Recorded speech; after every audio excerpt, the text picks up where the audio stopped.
Hello mga kachati, I'm cooking pinapaitan for lunch. Wala siyang mga intestine kasi hindi ako nakabili. Ayan, kung ano na lang yung nandito. Mayroon tayong tripe or tuwalya, tsaka yung beef natin, at tsaka yung chicken heart. Ayan, wala din akong kidney at saka liver. May liver dyan, pero hindi ko na siya nilagyan. Liver na, chicken liver lang kasi yun. Pero it's okay naman to put it on. And then, lalagyan na lang natin ng pampalasa na mamasitas pinapaitan. Kasi wala tayong patty.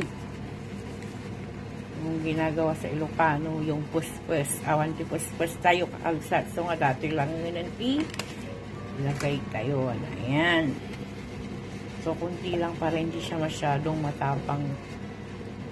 Ayan. I-boil lang ng konti and then, pwede na siya. Kain na mamaya ng tanghalian. Tulog muna ako.